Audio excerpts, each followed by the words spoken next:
ईद पर चाचा, खालू और फुफ्फों के घरों की सैर हो, आपके बकरों, दुम्बों, बछड़ों और ऊँटों की खैर हो।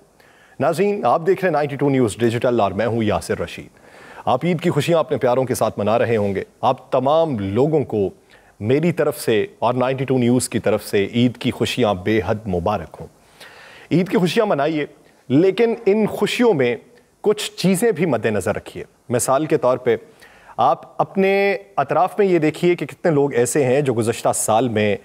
कुर्बानी किया करते थे और बकरे की कुर्बानी करते थे, और अब की बार उन्होंने बकरे की कुर्बानी करने की बजाय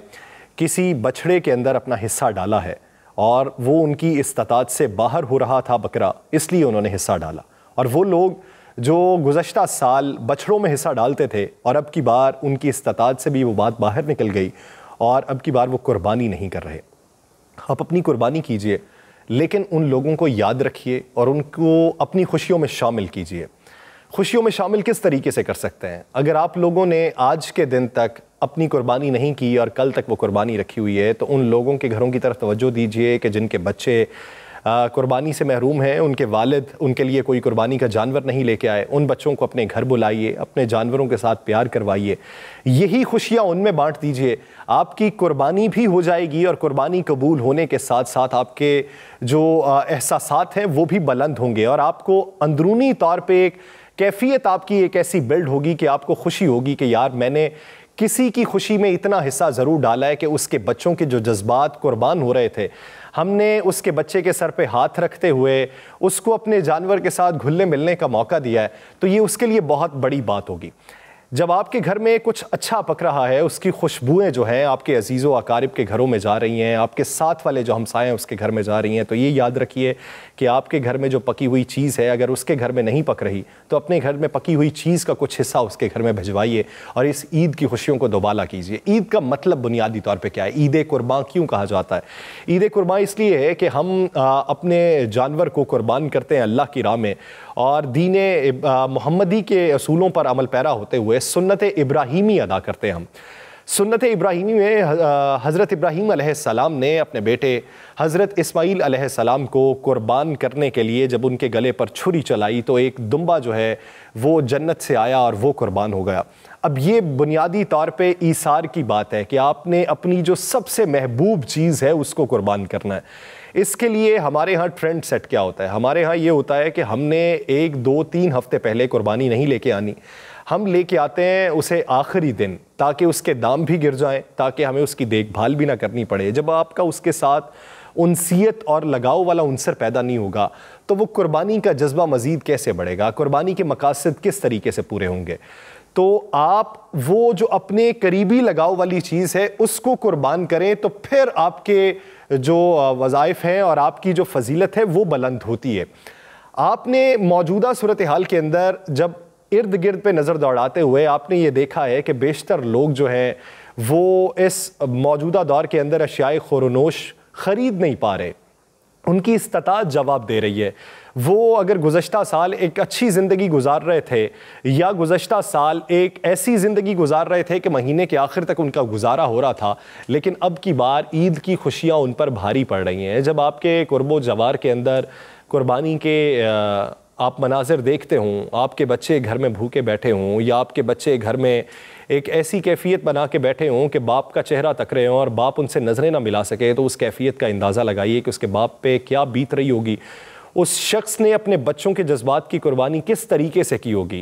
कि पुराने अदवार के अंदर जब बाप घरों को वापस नहीं लौटते थे ईद के दिनों में, तो उनकी कुछ वजूहात ये होती थीं कि वो छुट्टी नहीं मिल सकी जिसकी वजह से वो घरों को नहीं लौट सके। उनकी वजूहात ये होती थीं कि आज के दिन हम उतने पैसे हमारे पास नहीं है, तो हम बहाना ये लगा लेते हैं कि हमें छुट्टी नहीं मिल रही। तो अब ऐसे वाक़यात तो हमें आंखों देखे दिखाई देते हैं। कभी आपको अपने साथ वाले लोगों के दिखाई देते हैं जो आपके साथ काम कर रहे हैं, कभी आपके रिश्तेदारों में दिखाई देते हैं।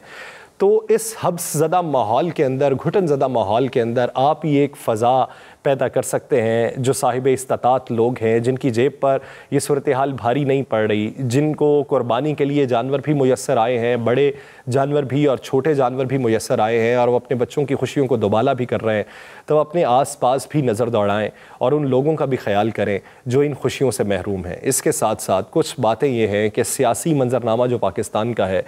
ये इस वक्त इतना घुटन ज़दा हो चुका है कि हम रोज़ाना की बुनियाद पर उस पर बातें करते हैं, कुड़ते हैं, दूसरों को मोर्द इल्ज़ाम ठहराते हैं,